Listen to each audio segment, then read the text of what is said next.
Hello, everyone. Thank you for joining the RapidRide J-Line online open house for September 24th, 2024. I'm Ryan Bianchi. I am the meeting moderator. We appreciate your patience while we make sure that everyone is transferred from the waiting room to the meeting. As people continue to join, I want to go over a few items that will help with translations and how we will conduct the meeting. This presentation software has a translation function for webinars that provides real-time translated captions. This image shows a standard meeting view. The red arrow at the upper right of this picture is pointing to 3 dots that you can click to get to language and speech. And zooming in now for a little more detail and going back to the first step, to find translations of tonight's meeting, click on the 3 dots labeled More. Second, select Language and Speech. Third, choose Show Live Captions. Fourth, pick the language you want by opening the caption settings on the left side of the screen and clicking on your preferred language. Now let's go over how to participate in tonight's meeting by going back to our typical meeting view. This time, the red arrow in the upper right side of the screen is pointing at the Q&A button. We're going to take a moment to walk through the details about the Q&A.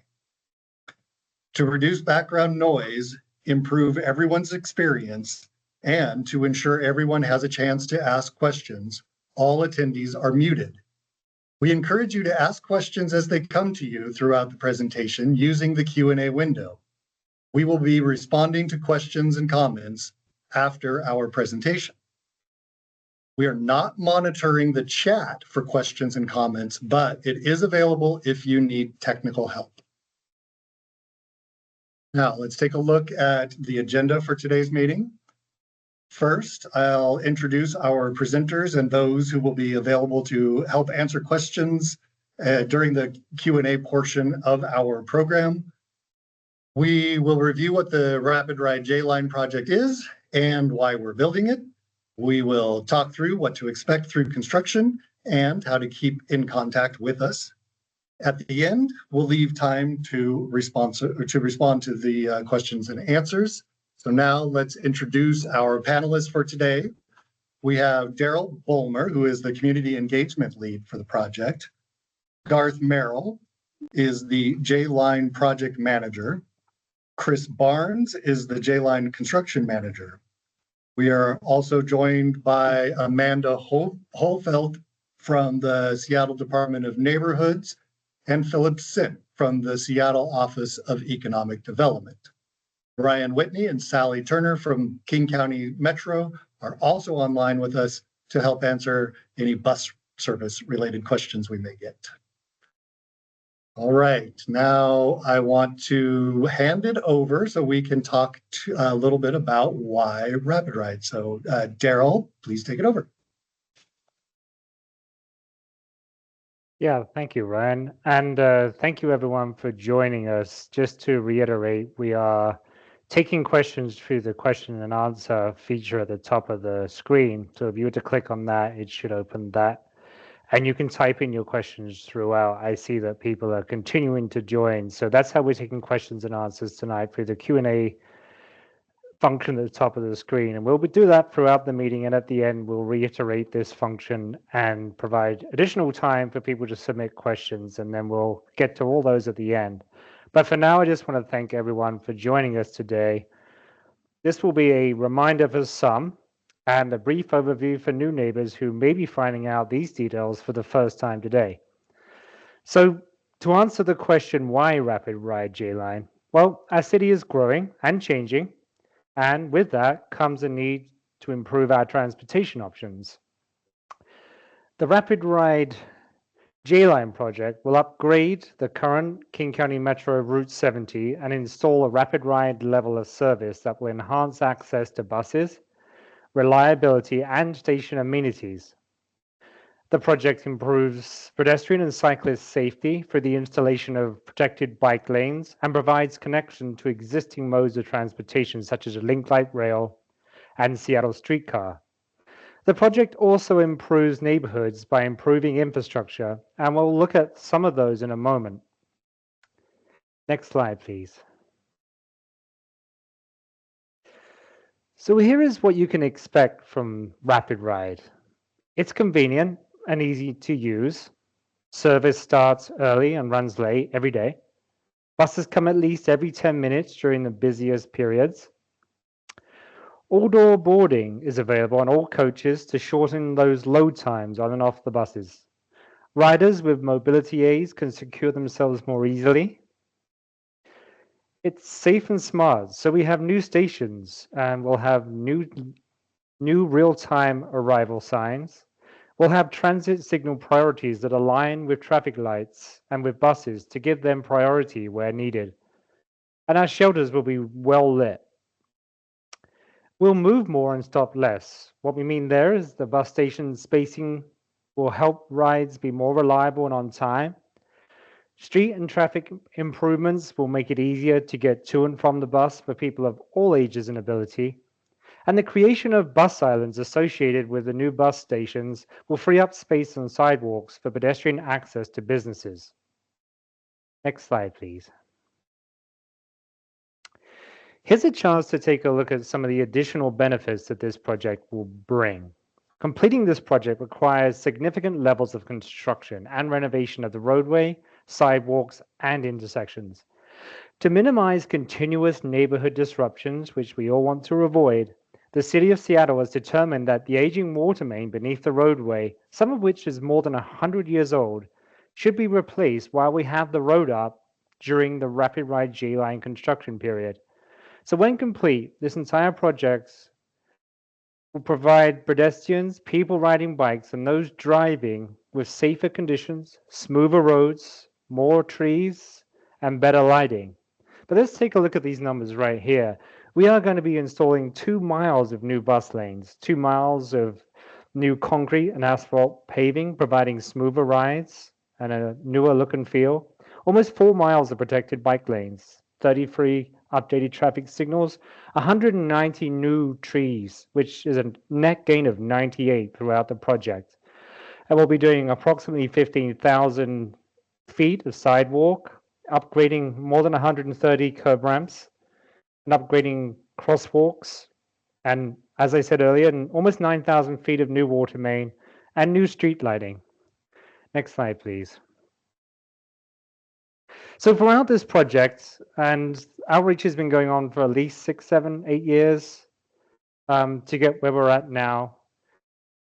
We have been listening to the community, and some of the biggest concerns from the public have been noted, and we wanted to just share how we address some of those concerns. What we heard was there was a need to preserve the planted medians on Eastlake Avenue. And we did that, and we've also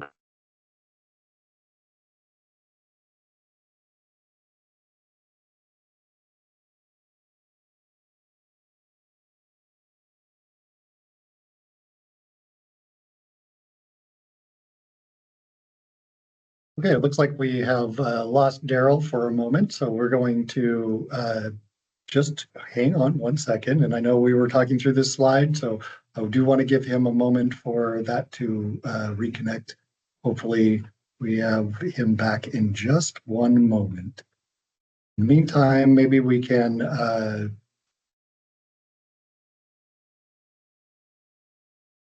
I'll talk a little bit myself about this, and then we can go through the slides, hopefully as best we can.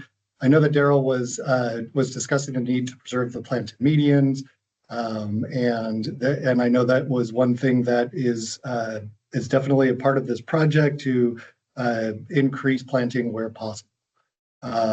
There was a need to ensure load zones are maintained for business access, and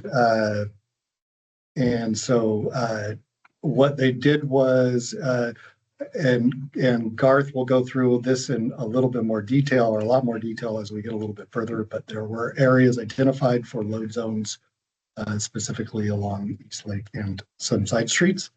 And we also heard about the loss of on-street parking City of Seattle did a fairly significant amount of work to ensure that the bus or the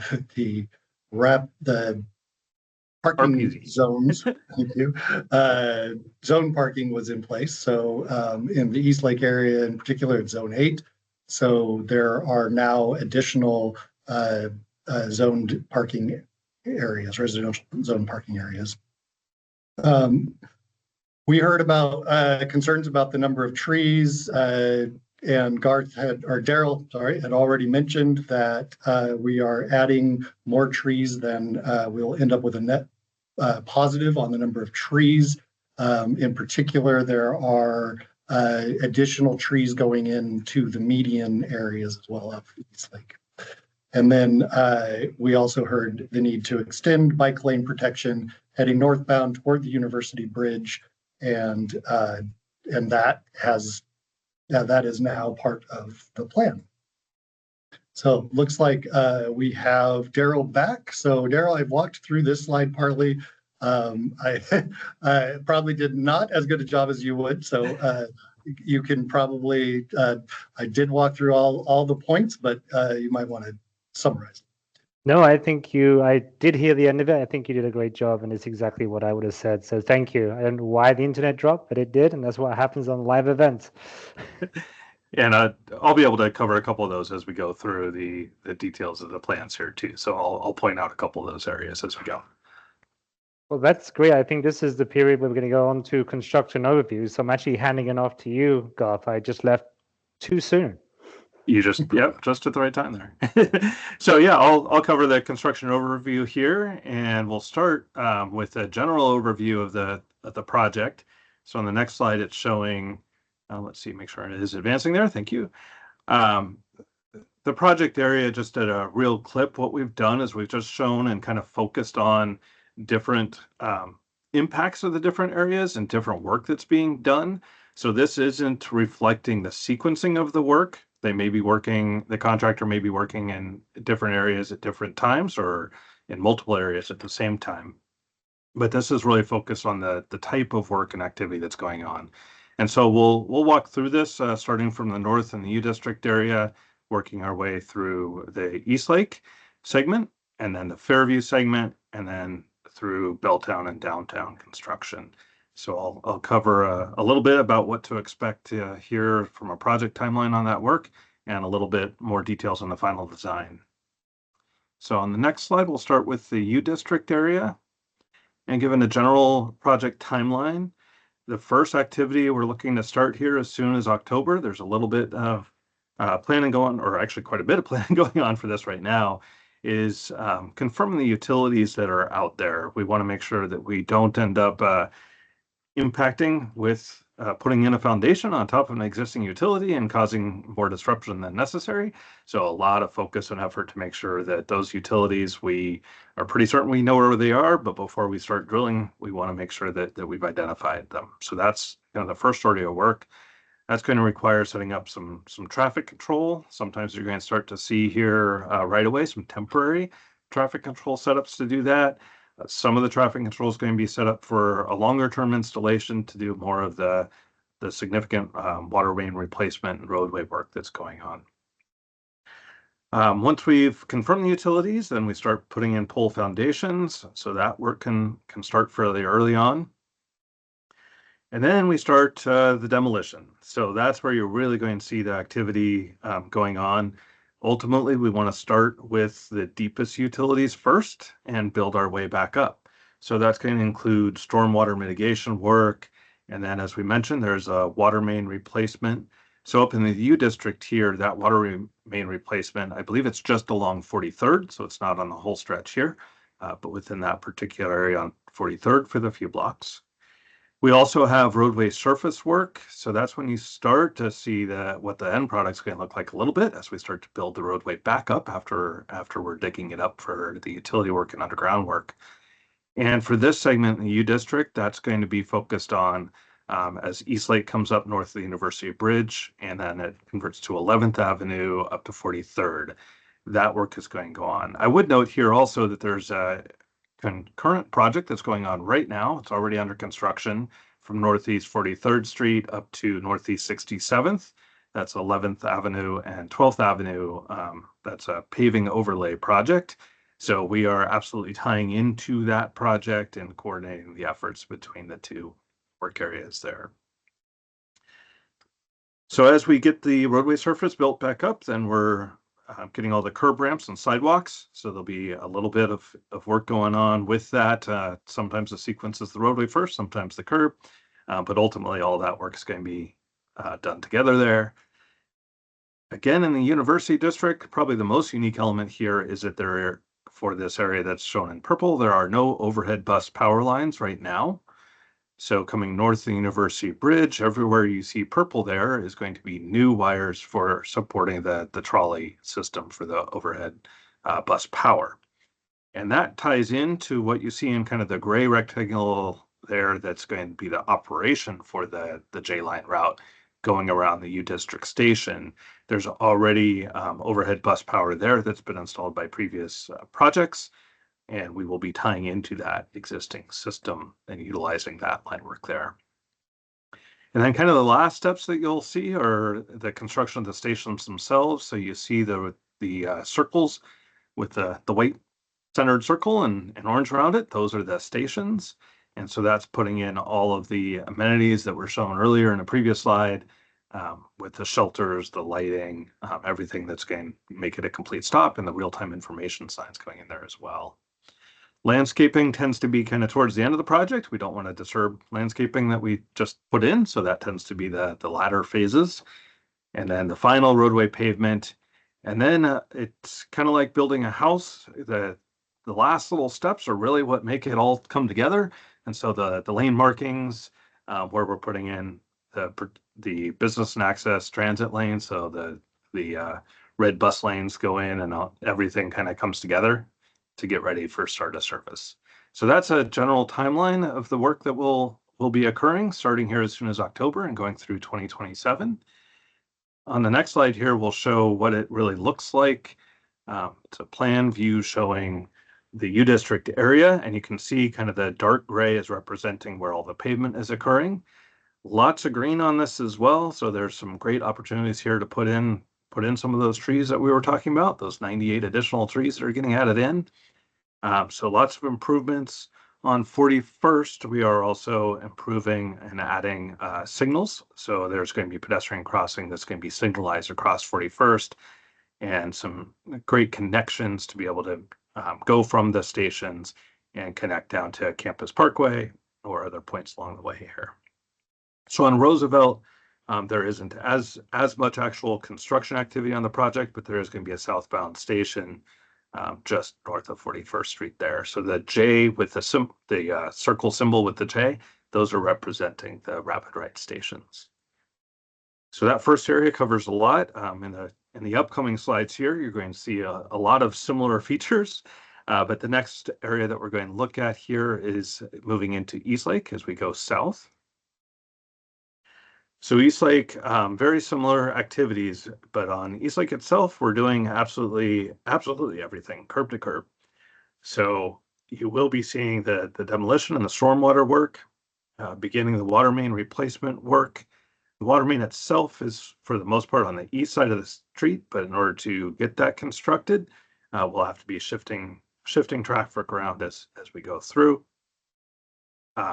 So ultimately, the pavement, though, is going to be replaced from curb to curb. So we may set up a work area on the east side, working on all the utilities, and then kind of shifting our way across the street until we complete the full roadway width, maintaining traffic as we go.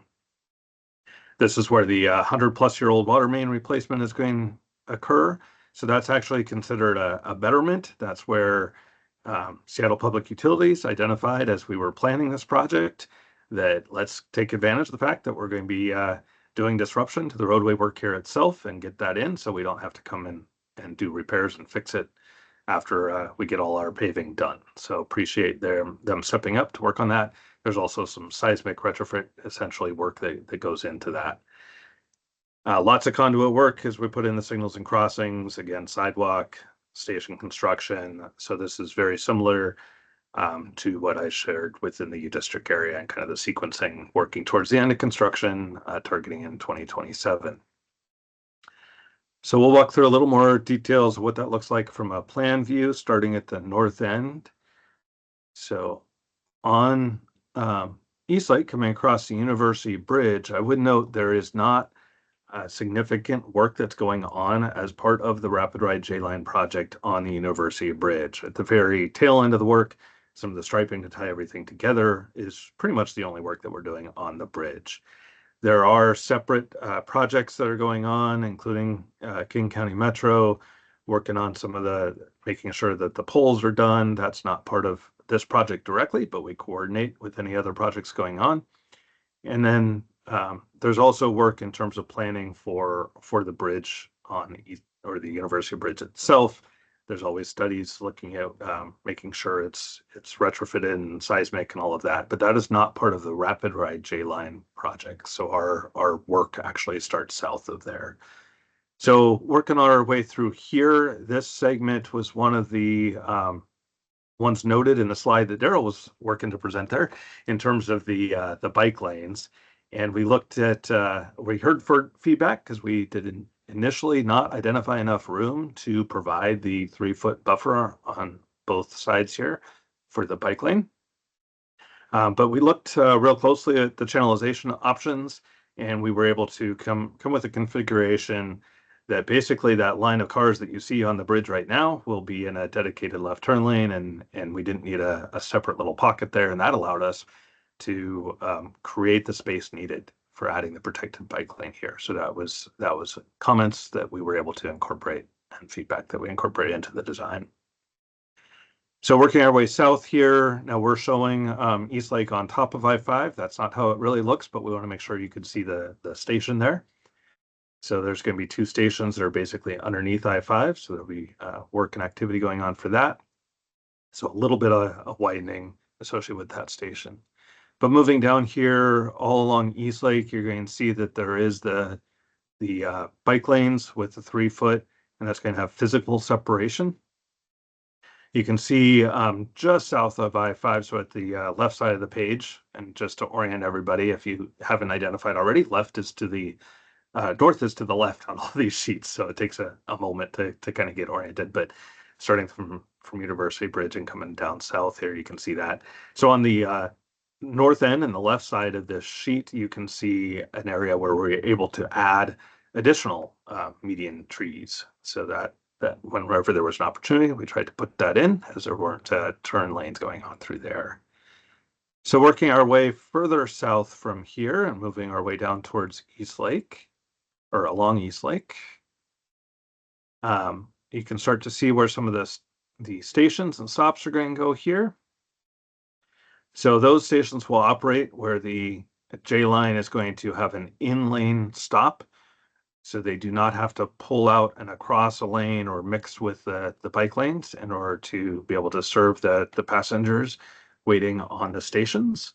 So the bike lane will go behind those stations. The bus will come along, and there will be the shelters and the real-time information signs all within kind of an island between the bike lane and the general purpose traffic lanes there. So a couple more median kind of locations through there.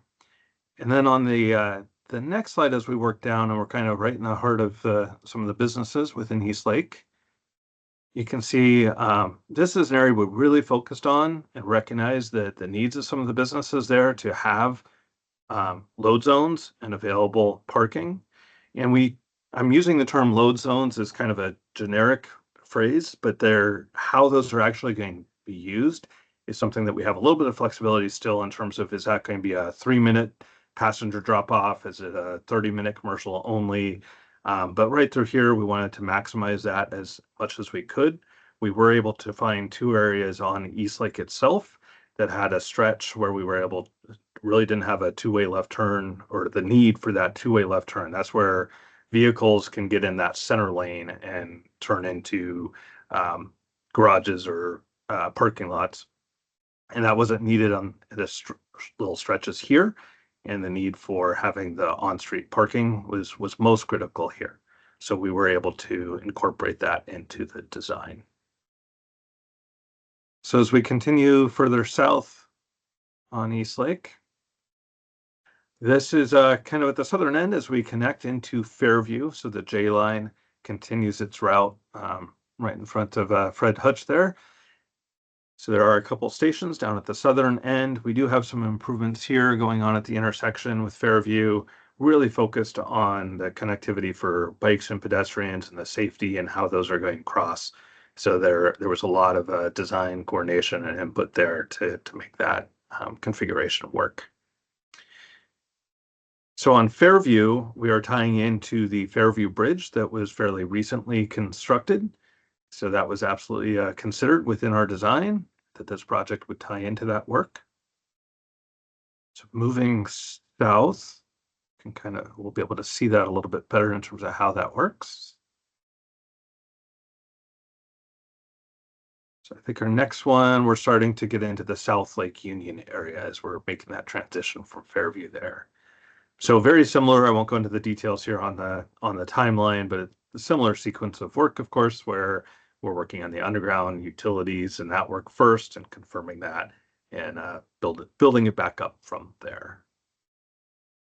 And on this section in particular, I would note as we get into Fairview south of Valley Street there and into Stewart and Virginia, there's less construction impact here. Most of the work is actually putting in the stations and the pavement markings, the striping, the paint that you see, and less so except at the station work in terms of the roadway impacts.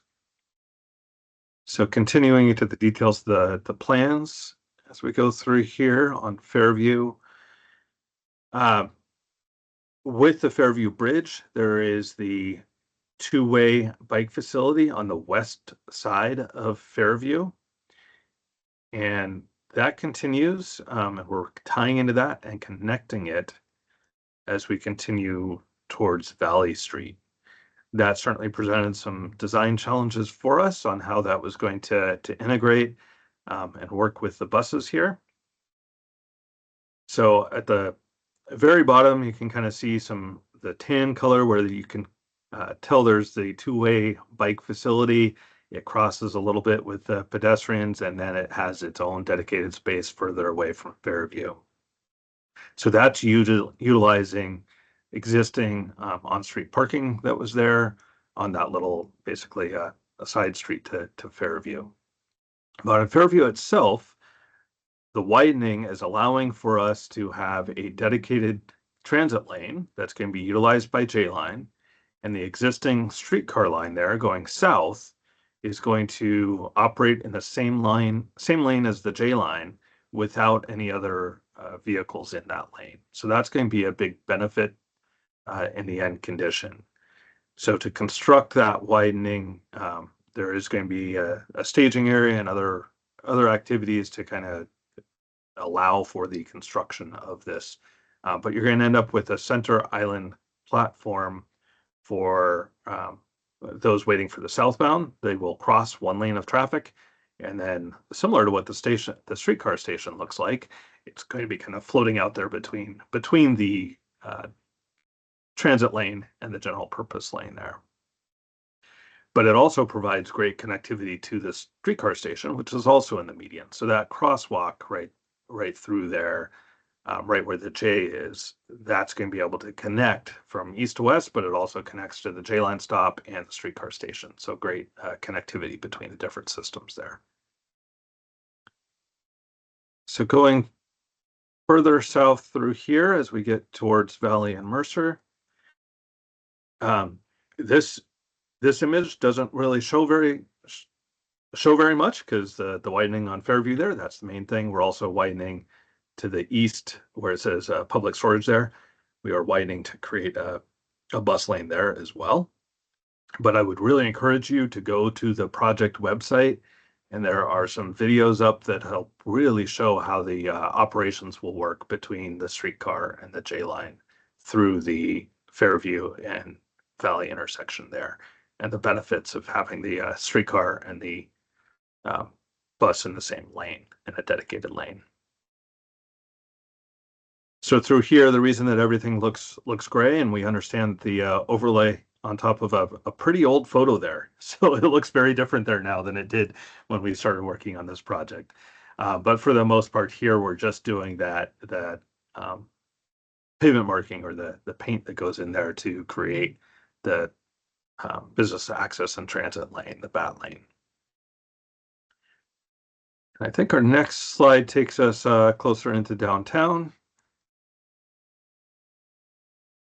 So this is where we're seeing, again, just kind of the addition of the dedicated transit lane on the curbside. So this is just along Fairview. The route then continues onto Virginia and Stewart. We call that a couplet because they're both one-way streets. So on the next street, you'll see, I think it's our last, nope.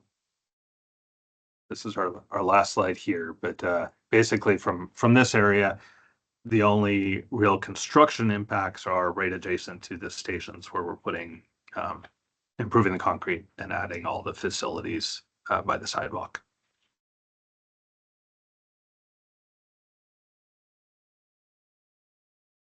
And I think, Daryl, I think I hand that back to you for what to expect during construction. Great, thank you. So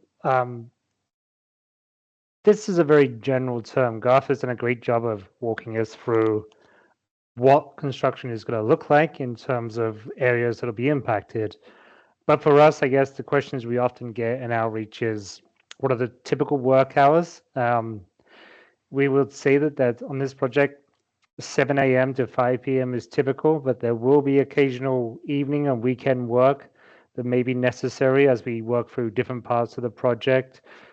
For example, sometimes we do painting, striping work, painting removal work from roads at night because it's less congested at night, and we can take care of more of a work area in one go if we work overnight. There will be parking restrictions throughout the project. We will be shifting load zones to new areas as we work through the project.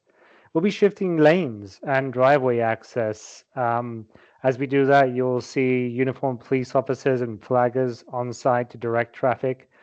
But as Garth was saying, we will be keeping traffic open along Eastlake Avenue in both directions. But there will be some obviously intermittent holdups as people get in and out of work areas. There will be temporary bus detours and bus stop relocations for Route 70. And that's something that you will hear from our partners at King County Metro if there's any significant changes to bus stops. They have their rider alerts, and I suggest that you sign up for those and we can make that available on our website to help guide people on how to do that. But you also see signage at bus stops and bus shelters to provide forewarning of any changes to bus stops. You'll see construction staging materials in the project zone. You'll see equipment and vehicles moving to and from work and parked there sometimes. We will experience some utility shutoffs. We understand the concern for businesses with regards to utilities, especially water, of course. We will work with businesses as much as possible to mitigate any issues, but there will be some short-term connectivity shutoffs as we connect our new water main. There will be changes to waste pickup locations, and our partners at SBU will be working with our businesses and customers to explain those changes as they arise. And there'll also, of course, be the obvious noise, dust, and debris vibration as we continue along the project. We can move to the next slide. So some of the questions we're going to get are, how are we going to communicate throughout this project? Our engagement staff is in the community. We are close neighbors, and we'll be even closer neighbors as we work on Eastlake in our offices for at least 3 or 4 days a week, making us responsive to the community needs, the needs of the people that need access, who are raising concerns. We can be quick, nimble to get out there and see the concerns and help bring that to our team so that we can provide solutions and answers. We will continue to engage businesses and residents along the project areas through emails, door-to-door outreach, and regular public meetings. We do intend to offer an online open house once a week for 1 hour, where myself and experts from the team will be available to hear your concerns and to answer questions throughout. And we'll also be providing email updates on a weekly basis when needed, on a monthly basis for a project overview. So we will be asking people to go to our website and sign up for those email updates, and we'll provide reminders in every way possible. You'll see signage throughout the area coming up in the next week or so. You'll see yard signs with QR codes that will help guide people so that they can make those connections. And you'll also see support for businesses and key stakeholders. And it's not just through SDOT.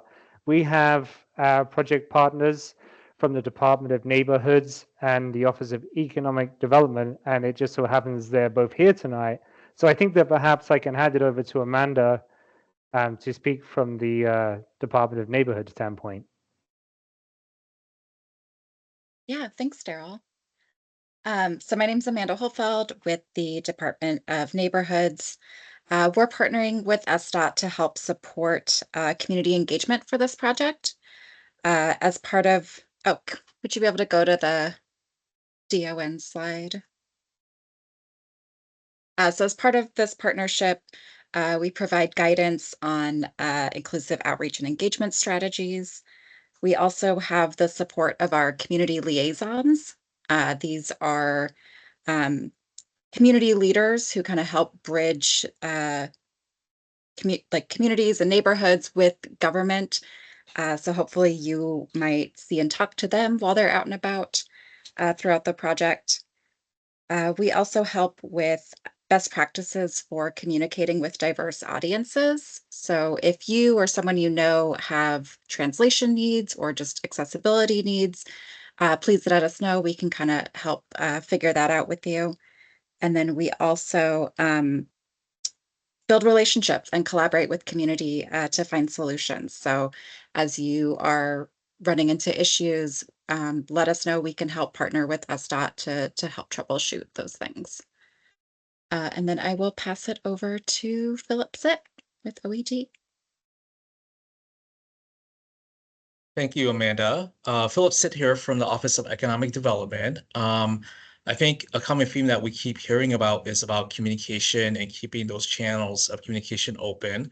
OED will have a staff assigned to kind of cover the J line during the different phases of the project. We're really trying to provide that business-focused lens in terms of the additional coverage and communication needed during the lifetime of this project. We've done that in other public works projects, so we do have some expertise in that area. We do recognize that some disruptions will happen, but really looking to creative solutions on minimizing those impacts and solving for some of those problems in advance and also in real time. On the screen here is kind of how our office is structured. When it comes to kind of this interface between government and small businesses, these are the three teams that will have the most intersections with the different communities along the route of the J line. That would be our small business navigation team. Capacity building team is working with different neighborhood business organizations, and our community wealth building team is really focused on some of the displacement factors that we're seeing across the city. Next slide. I think one of the things that we're trying to work with DON and SDOT and other agencies involved is OED does have kind of a fleet of small business services and programs. But as we look into kind of a lifetime of construction projects, just doing that intentional curation of our existing programs and services for the J line project. So I won't bore you guys with the details. Will be future engagements, but those are some of the services here listed that we currently offer to most eligible small businesses, from accounting and business support services with our ABC consultants, up to 10 hours per consultant. We have commercial space permitting, commercial space consultants, and legal support. Next slide.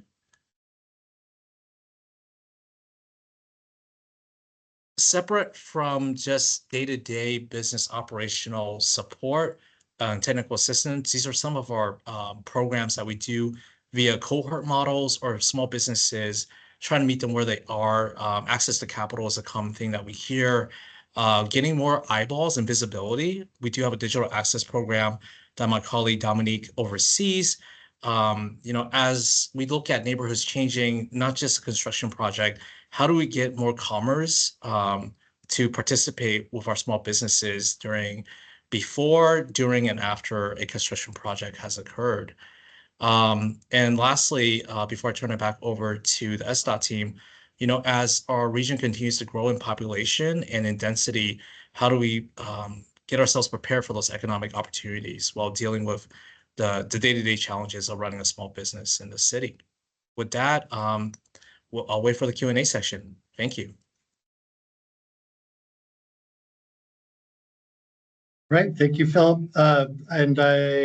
We are now near the Q&A part of our program. So I think that next, what I want to first give you some contact information so that you know how to get a hold of us throughout the life of the project. So our last slide here is the email, which is rapidride@seattle.gov, or you can call our hotline at 206-257-2202. That's 206-257-2202.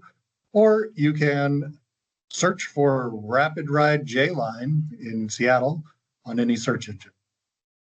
We also encourage you to keep participating in events like you are today. So event information is shared through our email updates and the project website. And it looks like we are getting quite a few questions already in our Q&A box.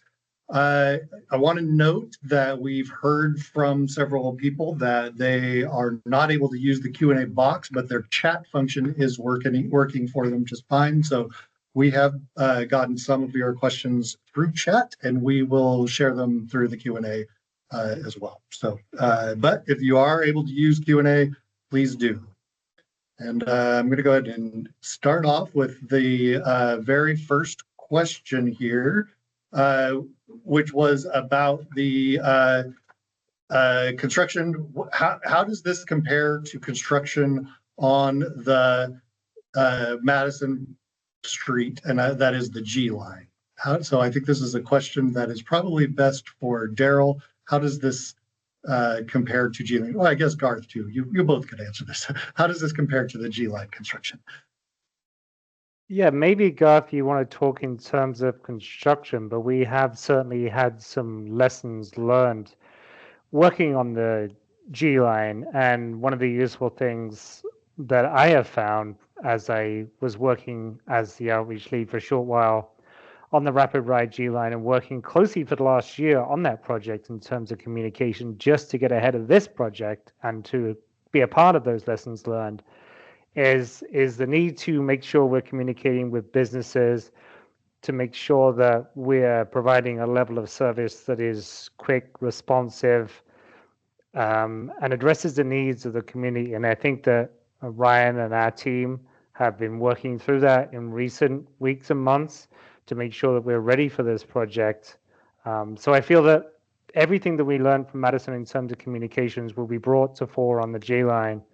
And that includes being embedded in the community and responsive to the community needs, and working ahead of time with Department of Neighborhoods and with the Office of Economic Development to ensure we have this three-legged stool, if you will, to provide that support to the community while working with our other partners at SPU, with Seattle City Light, with King County Metro, of course, most importantly, to make sure we're all messaging the same thing at the same time.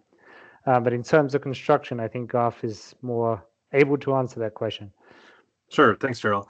Yeah, I think maybe what I'll start with some of the things that are a little bit different than on G line. So one of the things on Madison Street is there is center running platforms. So that was unique to the G-Line project, and certainly a challenge in terms of how those were constructed.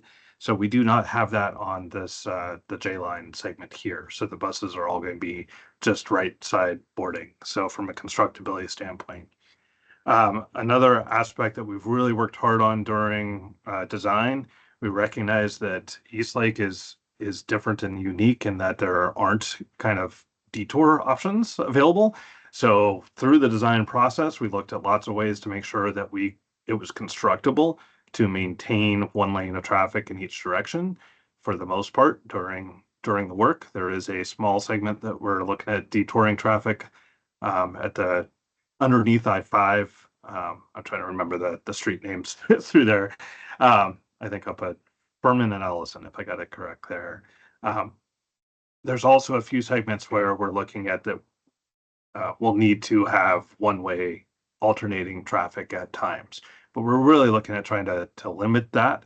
So we're maintaining traffic on Eastlake itself during construction to maximize business access and accessibility through there.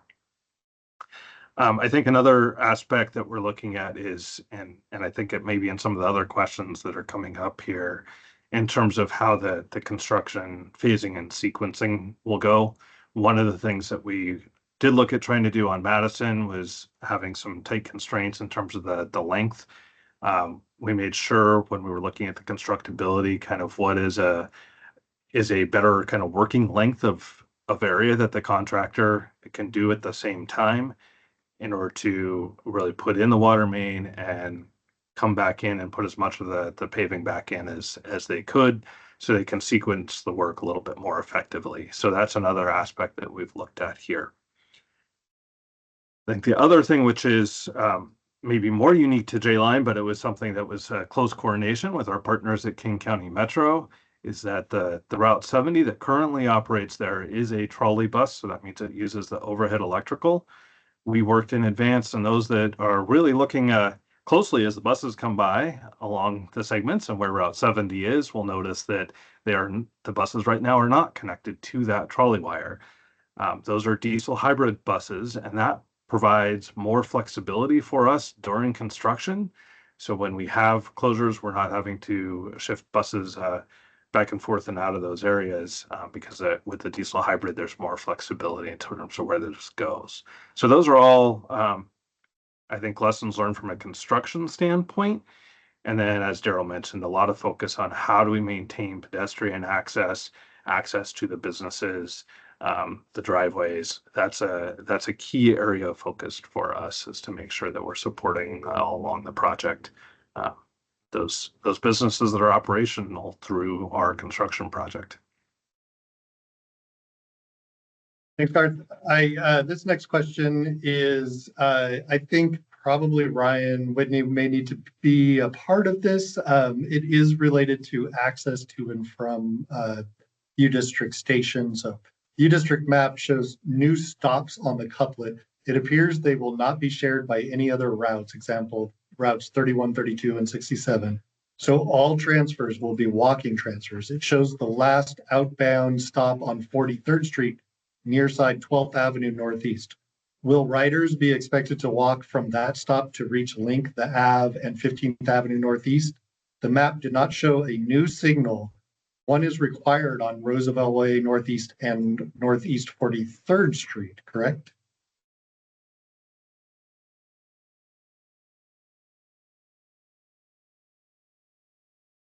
Ryan, would you be able to pull up the route map in that area? Or perhaps share the question with me, because there was a lot in there. Yes. Okay. Yes. I'll read it one more time while we're getting that there. U-District map shows new stops on the couplet. It appears they will not be shared by any other routes, so all transfers will be walking transfers. It shows the last outbound stop on Northeast 43rd Street, near side 12th Avenue Northeast. Will riders be expected to walk from that stop to reach Link, the Ave, and 15th Avenue Northeast? The map did not show a new signal. One is required on Roosevelt Way Northeast and Northeast 43rd Street, correct? So the state, I'm not sure about the new signal. I can't comment on that, but the stations were It's just in placed. chat. Oh. Excuse me. Go ahead, Ryan. Sorry, that was my mistake. Yeah, but the stations were placed to provide the best connectivity and proximity between various connection points, and also, it takes space to install a station. So there was an exercise before to go through that, and that was prior to me joining the project. So if there was there's probably more specific background on the station placement that we could get and provide later through a frequently asked question or something. But I'm gonna have to research how those stations were placed a little more. Going back to the question on the signal for 43rd and Roosevelt, I think the signals are actually represented with small red, I'm not sure what color, dots that are on the maps there. So there is actually a new signal. That is correct. There is a new signal at 43rd and Roosevelt, and that is it's serving two purposes. The primary one that was identified was the buses going westbound on 43rd and turning left southbound onto Roosevelt. For them to get across the traffic on Roosevelt, needed a signal to support that. But it has the added benefit of for pedestrian crossings there and for bikes crossing there as well, that those will now be a signalized crossing. So there will be a new signal there. I want to remind people that we are using the Q&A function on this as best as we can. I understand that some people were not able to, so they can send it in chat and we'll get it that way for sure. But we will try to continue to publish these on the Q&A function so that you can follow along a little better. We are also keeping all attendees muted in order to get through these questions as best as possible. Jack also asks, and I think, Garth, this is for you. What is the width of the sidewalk behind the bus island on East Lake Avenue East? I'd want to make sure that I get a correct answer back to you, so I can let you know. I'm not certain if the minimum width is 4 feet or 6 feet, but it absolutely satisfies the minimum sidewalk width requirement. One thing that has been asked in the past, especially, that's just at the station locations where we're basically narrowing the sidewalk a bit in order to accommodate the station. One of the reasons for that is a lot of those stations are located in proximity to businesses. So right now, if people are standing and waiting for a bus, they're standing on the sidewalk that currently exists. By having the station as its own island, that's providing the space for those people that are waiting for a bus. And when they get off and deboarding the bus, they'll have an area for them to come to. That's not part of the sidewalk that's immediately in front of a business that way. So it does enhance the accessibility for business entrances by relocating basically where people are waiting onto a separate sidewalk area. All right, another question for you, Garth. How will construction impact TOPS K through 8 during the school year and times? So we've definitely coordinated and recognized the school operating up there is not immediately on East Lake itself. So I think the primary coordination is going to be with their bus routes, and we're in close contact with them to see how that's going to work with our staging and sequencing to make sure that the school bus routes are accommodated during construction. Yeah, we actually met with their leadership team last week. We have a full detail of bus routes that the school uses, and we're going to work with our construction team to take a look at those and work closely hand in hand with the school throughout the school year to ensure that we're minimizing our impacts to not only them, but to everyone else in that area.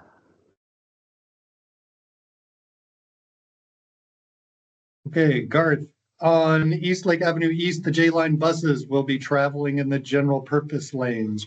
There seems to be one in each direction. Is that also true on the Roosevelt couplet? So I'm going to break that down a little bit to make sure that people are familiar with the distinctions there. So on Eastlake, there will be one single lane of vehicle traffic and a separate protected bike lane. So the buses on Eastlake, when they stop at a station, what we refer to as an in-lane stop. So they'll pull up to the station. They won't have to pull in and out and weave in and out of traffic. So the time that they spend at the stop is a lot less that way. So they're not having a significant impact on the general purpose traffic as it goes through. So that's one question that's come up quite a bit, but it's a pretty short amount of time that they have to stop, deboard and board passengers, and then they move along. On Roosevelt, there are multiple lanes.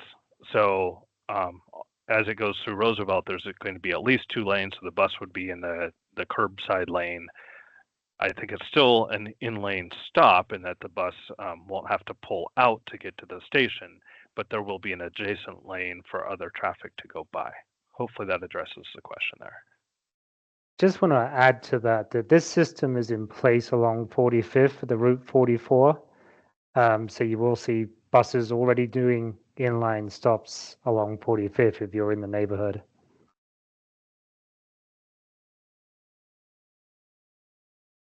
Right. Jason's asking if we can get more specifics on the schedule and when different portions of the line will be most affected by construction. And I think, Garth, you're probably the best to answer that at this point.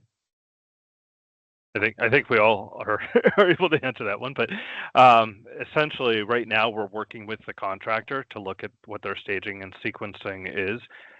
So we've awarded the contract to the contractor, and that's part of what they're providing right now is they're looking at that detail of the schedule.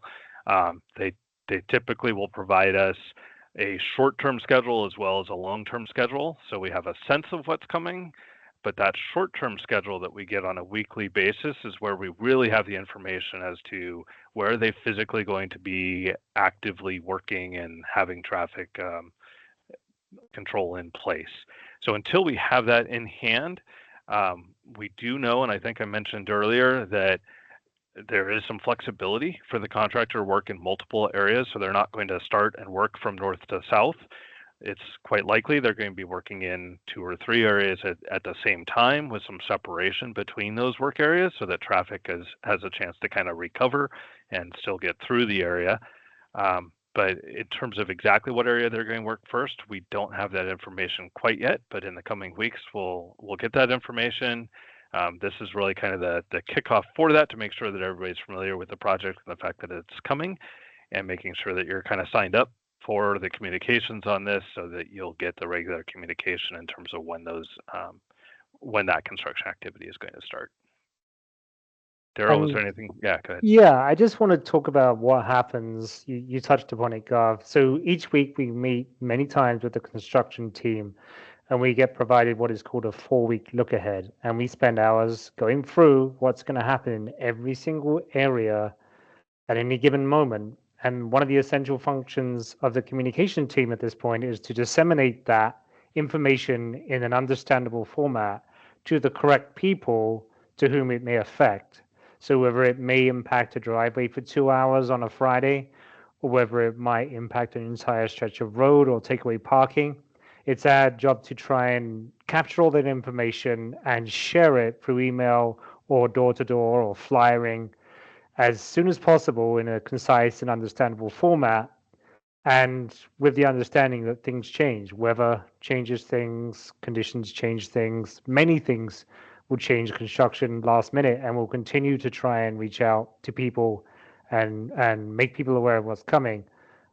So, I mean, that's what Garth's referring to with that 4-week look ahead. So sometimes we do not know exactly where we might be just because of mitigating circumstances that change how we work. And maybe just to give a little background to that, because that may seem, if you're not familiar with the process, especially for a multi-year project, and some of this does come from lessons from the Madison BRT project, the more flexibility we can provide to the contractor, the quicker they're able to actually come in, get the work done, and get out of your way, so we can go back to having everything back in place in the final project and start operation.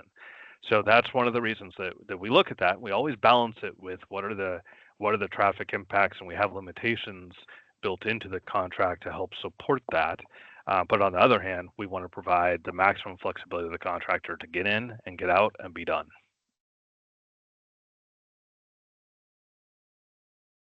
Right. And this one is just this question, I think, goes out of the construction of J line, but I think, Daryl, you might be able to provide at least a little insight on where they could get more information. But the question is from Stephen: as the future of the streetcar car becomes more clear, will this project be able to pivot to a no more streetcar reality? And my understanding is that this line is the culmination of years of study, and the streetcar was one of those bits of study, but this is where we are now. Yeah, that might be one of those questions where I have to confer with my colleagues that are working on streetcar related projects and get back to Stephen. I personally do not know the entire future of what's going to happen with streetcar, but I can certainly get the answer for that for you and respond. And then back to Garth, how many, this is from Anna, how many parking spots in Eastlake will be removed for this project? How many south of Lynn Street and north of the Fairview Bridge? I'd have to go back, especially for a specific area in terms of the on-street parking that's impacted by the project. So I mean, the simple answer here, just to make sure it's very clear, is that all of the on-street parking on Eastlake Avenue itself between the University Bridge and Fairview is going to be removed in order to put in the protected bike lanes and the J-line stations. So the only exceptions are within those couple blocks that I shared within the materials, where we're able to add back in some load zones. So the numbers, though, I would have to get back to you on that. Anna also wants to know what the situation is with the construction employees will be. Will they be required to park more than a mile from their work site? So there's actually requirements. So this has, I don't know if anybody knows all the acronyms and things correctly. The Community Workforce Agreement is in place on this project. That there's a lot more to that I don't have all the details on what that means, but I know one of the requirements does relate to employee parking in the vicinity and providing that. So there's definitely limitations in terms of not just parking on the street within work area for the employees. They have to be provided areas to park. Hopefully that addresses that question there.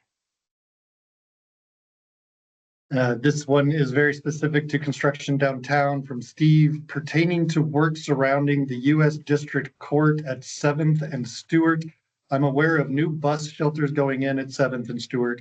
Apart from that work, is there any utility paving or striping work planned on Virginia Street between 7th and 8th and on Stewart between 7th and 8th?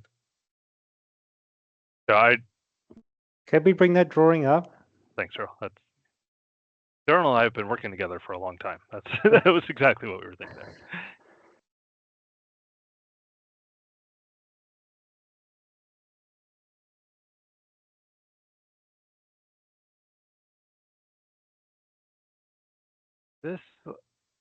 This just shows on Fairview. I'm not sure if we have. Yeah, that's our furthest south view on this presentation. Okay, so that material is actually online to show that. I might be able to come back to that question if I'm not able to a little bit later. We'll take that and respond to it separately. But I think, generally speaking, can you answer a little bit about the kind of work that is happening downtown? It's a little different than the rest. Sure. So downtown, for the most part, the work activity is just in the immediate vicinity of the stations that are shown. In some cases, if the pavement needs to be improved, so we have concrete paving for the buses, the lane adjacent to where the station is will be improved. And then ultimately, and probably towards the tail end of the project, is when we would actually do the paint and the markings, where we are going to have what's called a business and access to transit lane bat lane. Sorry, I know the acronym better than the term for it, but that's where you see the paint is going to have the red paint, but vehicles that need to turn right, either at an intersection or into a driveway or parking facility, will be able to use that lane as well. So that's going to be both on Virginia and Stewart. But that's pretty much the extent of the work that's going to go on. So isolated to the stations and then the actual lane marking and painting. The next question is one that we've already just recently answered. I just want to make sure that AJ understands that, yes, the detailed construction schedules come out weekly, and construction is variable. So we will do our best to make sure that we understand what the contractor is doing and get out to the public. The next question is from Jack. Route 70 is now dieselized to make way for J-line construction. When is dieselization expected to end? That's pretty easy to answer. At the end of construction.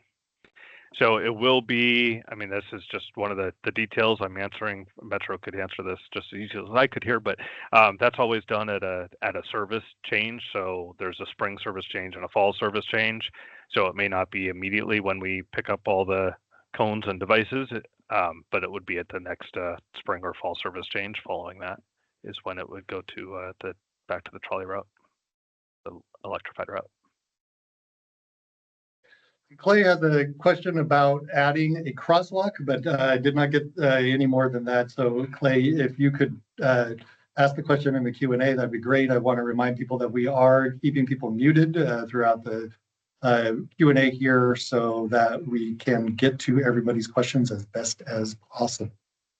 All right, so going to the next one, my bike and transit are my primary modes of transportation, including when I visit businesses on Eastlink. Question 1, will there be bike parking in front of businesses?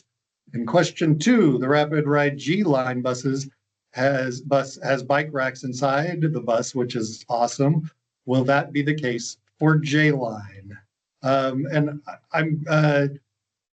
I think this is probably you, Garth, because of the question about the bike parking. Sure, I can answer that. Others can fill in if there's more detail to it. But I know we have at every station, every J-Line station includes bike parking. So as far as individual businesses or other locations, I think we did some surveys on that and we got some input, but I'm not sure if there's any specific locations that were identified to be installed. But just as a starting point, every one of the stations is going to have bikes. As far as on the buses, the G-Line coaches with the left side doors, those are also a higher platform. They're 9-inch platforms in the center running, and so that I think was part of the reason why the onboard bike was added. So I do not see that occurring for the J-Line fleet, unless Metro has some plans that I'm not familiar with. So I'll let them speak up.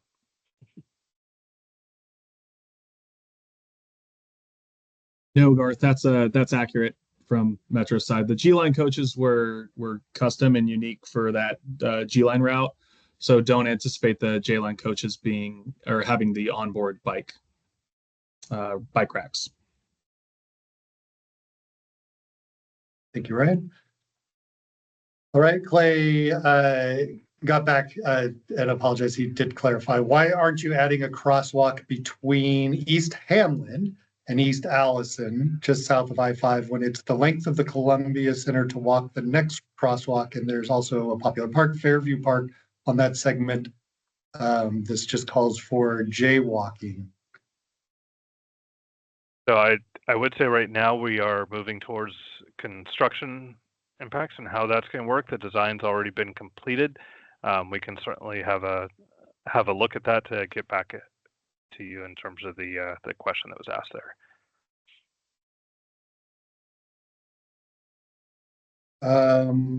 Okay. Randy is asking, oh, sorry, I'm just missed Randy's. I am one of many businesses that have had on-street parking. We have 320 clients a month visit our business during the work week. Where do you want them to park? Most come from all over the greater Seattle area.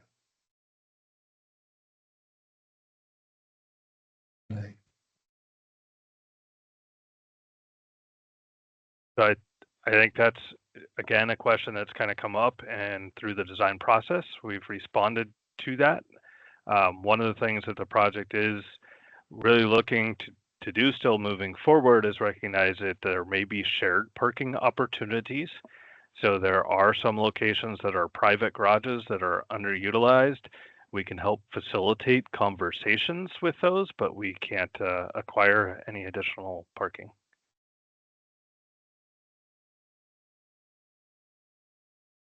And I think this next one was, thanks at this point, since the project is about to start, do you have any sense of which areas will be impacted first? And I think we've answered that a couple of times now, but we will certainly let people know immediately as soon as we have heard from the contractor exactly where to be starting work.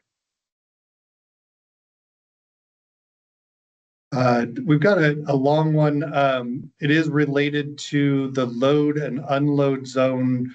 This is from Chris and Lisa. And I don't, it's not specifically to the construction. So I think on this one, we will get back to you, Chris and Lisa, because again, this is really trying to focus in here on what the construction impacts will be. And so we can answer your question a bit later. Moving on to Susanna, who asks, how will this project compare to the RapidRide control? We just, sorry, we already answered that. I am looking at the wrong screen. I apologize, everyone. So this is Jack again.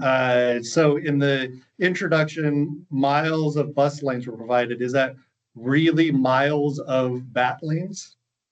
Can you explain a little bit about how the bus lanes work on this project?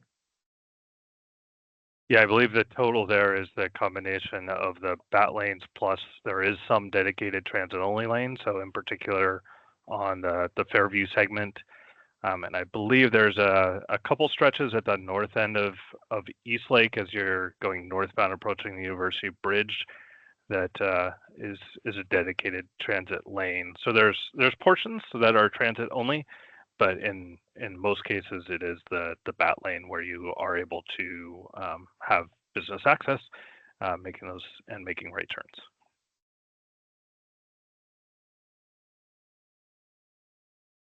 This one is, I think, Garth, you might be able to answer this question best. How much advance notice can be provided for water shutoff?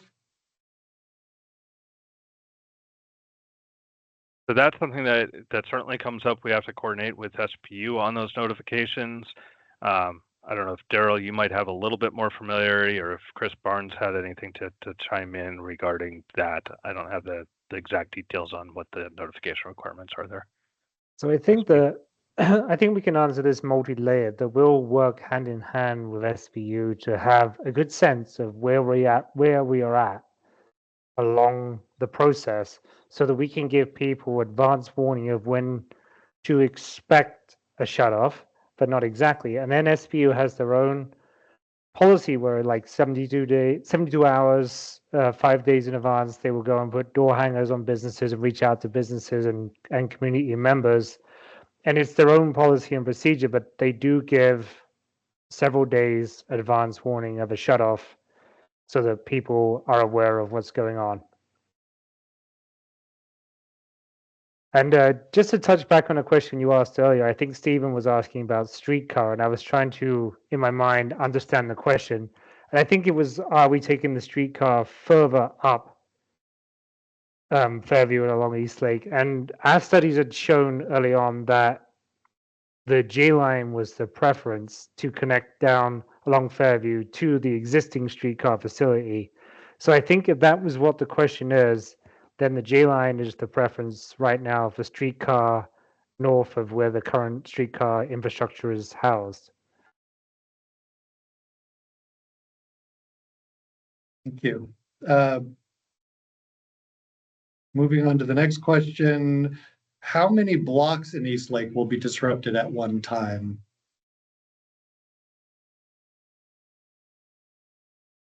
In general, what's kind of dictating the length of the work area is what needs to be done to construct the water main and the segments that are necessary, plus come back in and basically continuously move that along and repave over it. On average, we're looking at about a half-mile segments at a time, maybe a little bit more than half mile in terms of the physical work that would be done there.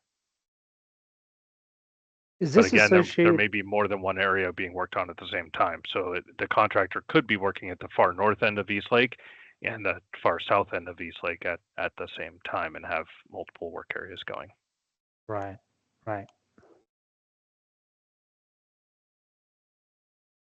Okay, AJS East Lake in Boston has a signalized pedestrian crossing. There is a red dot on the plan at that intersection. What is the plan for the signal at that intersection? I believe at Boston that it's basically just upgrading that with current infrastructure. I think it operationally will be the same. We can get back to you if that's not the case. So we might need to note that and reply back if that's not correct. I agree with you, Garth. I think that is the outcome. But yes, we'll certainly make a note of that and get back. Steve, I think it's more just a note, but with regards to bike parking, this could create a security problem for the U.S. District Court. Will there be time to discuss those concerns at a later date? Absolutely, yeah. Steve reached out last week and I responded back, I think the same day, to say we'll set up a meeting to provide an update. So we're still intending to do that, Steve. We are finalizing details, but we'll set up a meeting with you to answer all of your questions in the coming week or so that we can continue our good partnership that we've been experiencing over the last few years.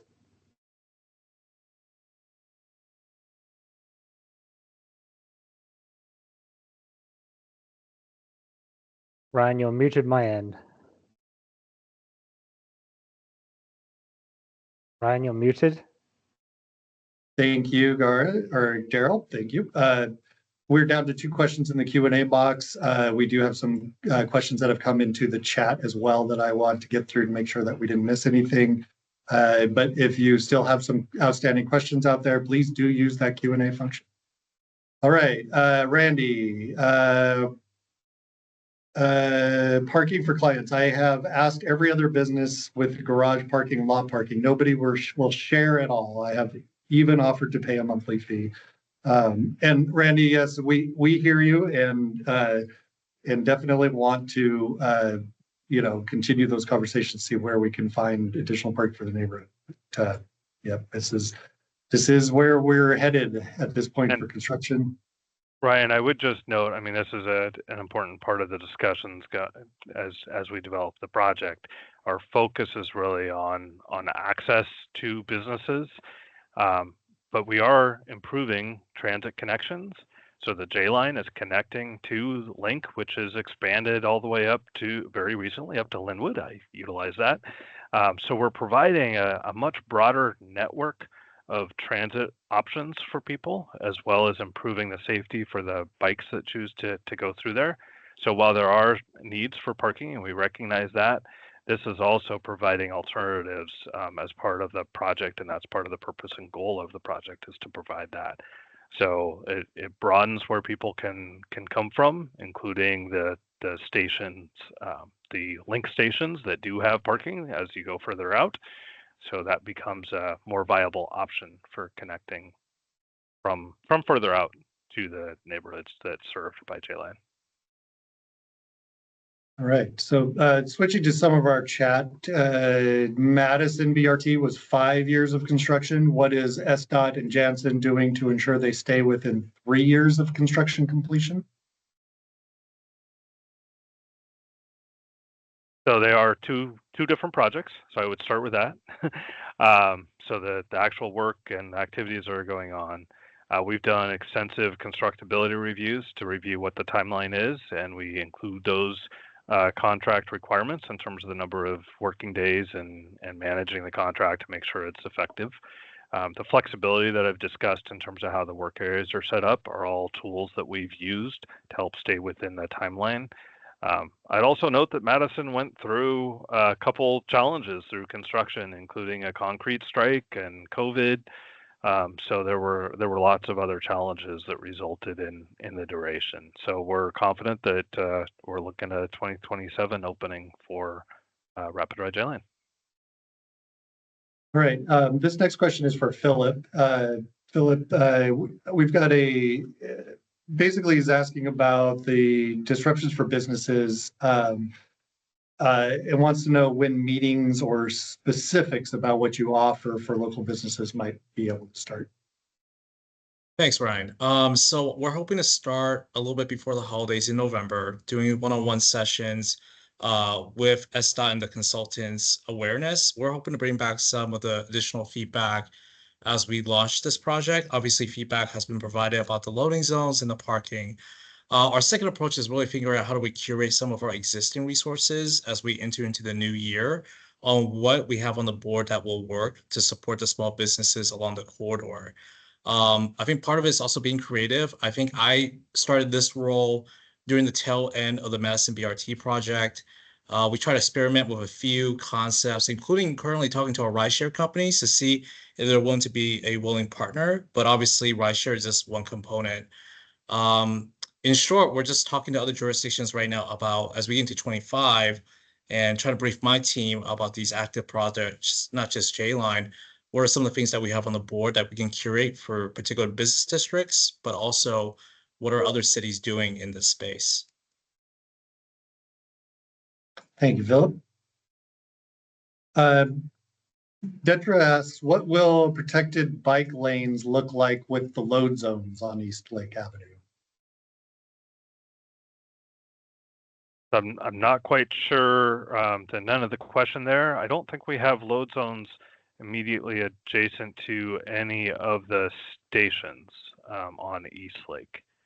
So those are kind of in separate areas. I don't know if you want to flip back to the slide that shows that detail, especially in the heart. Go ahead, Daryl. I think this might be a question about where we're restoring or accommodating some loading zones right there. Yeah, the two load zones on East Lake Avenue.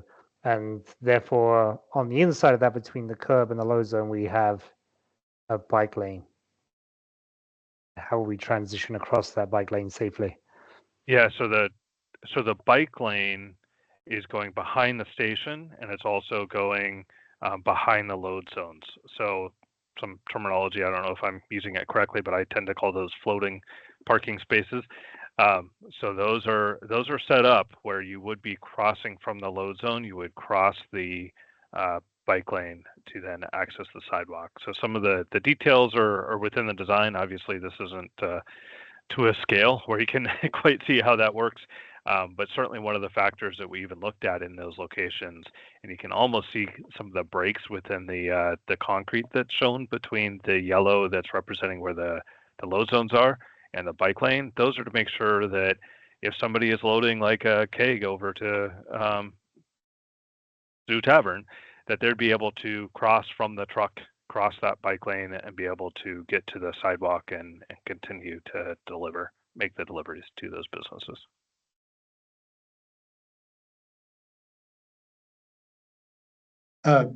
Okay, we got a few more Q&As in. So AJ asked, during the building of 1150 East Lake, the road was a disaster for several years. Will the temporary patching and paving be better maintained during the years of this project? Please, especially for bike traffic safety. So on East Lake, that is a big portion of the project is we are going, it's called full depth paving. It means we're going all the way down to essentially the dirt or deep enough to be able to get a very thick layer of concrete put in, especially with the buses that operate. That's what dictates the thickness of paving that we need to put in. So it's all going to be concrete. And then it's designed to last a good 50 years. So that's certainly the intent. is to make sure that what we put in provides that smooth. So anything that's being done, especially right now, there's certainly a lot of development and construction activity going on. Because they know that we're coming, they're allowed to do some interim patchwork that will come in and clean up as we progress with our project. So you'll get a good end product. There's also a paving moratorium that then goes into place. I don't know the duration. I think it's maybe a 5-year duration, but the how that works is that if there is a development that comes after we put in our concrete paving, they're required to do it in such a length and area to make sure it's not just a temporary patch. They have to come in and do a more robust improvement on top of that. So that's to get to, very specifically to get to your question, is to make sure that we don't end up in that condition where we've got a great finished product and all of a sudden it gets patchwork immediately after we're done. So we take that into account. Another question from Lonnie, who is basically another maintenance question. Our 2 buildings on East Lake are 100 years old. We're under new management, and one of the issues has been the water lines into the buildings and sewer lines out. Is there a way to coordinate whatever is determined that needs to be done with the project? So I guess the question really is, how do we coordinate with private owners through construction? So first and foremost, please contact us and let us know if you have plans on work that you're doing. But this is where, Chris Barnes, you might have some more inside knowledge in terms of whose responsibility for what in terms of those connections. I believe like sewer connections are actually the property owner's responsibility unless we actually impact them during construction. And that's kind of a general statement there. It certainly would be better to have a direct discussion in terms of what the plans are. Chris Barnes, are you on and able to address that any further?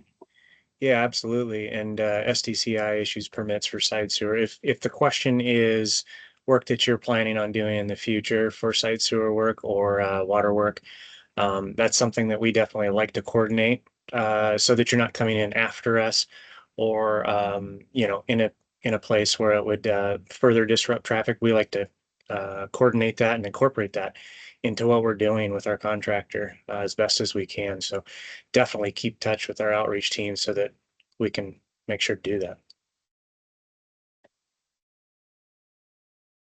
All right. Jack asks about parking. SDOT could consider working with WashDOT to provide some parking under I-5 at East Allison Street. It could be paid parking. So I think that's more of a comment, but I'll let you respond to those coordination. It's a good comment and under consideration and discussion. As far as the contractor for how they procure parking for their needs, that's actually up to them within the contract requirements. So we make them aware when opportunities might present themselves and see how they want to utilize that. Okay, and that was, again, we're down to 0 questions in Q&A, so I'm checking chat, and we have one more. And again, it's just a comment more than anything, but maybe you can ask. Actually, Brian, go ahead. Can we make sure we get to Linda's question that I put in the chat? She's not able to, the chat's not working for her, so I put that in for her, and I want to make sure that it gets answered before. Okay, thank you. Thanks for, I have to spend a second here to find it because I don't know that I saw it, but I see note from Linda. Patients going for medical care to Fred Hutch. You have to take the shuttle from UW Medicine to Fred Hutch or the 70 bus or go downtown and take the streetcar. There are other shuttles from UW to Fred Hutch housing downtown. Who is working with the patient coordinators at Fred Hutch to make sure patients know if there will be a delay on the shuttle? Can we have another meeting about this issue with Fred Hutch? Yes, in fact, just this morning, our outreach team talked about the need to reach back out to Fred Hutch as we're getting closer to construction and to deal with these exact concerns. So yes, we will be reaching out and we will be having these additional conversations and finding an avenue to provide information to clients, patients, staff, anyone that's involved with Red Hutch and their surrounding buildings, so that they're aware of any interruption to service that they need to be concerned about, so that we can work around that.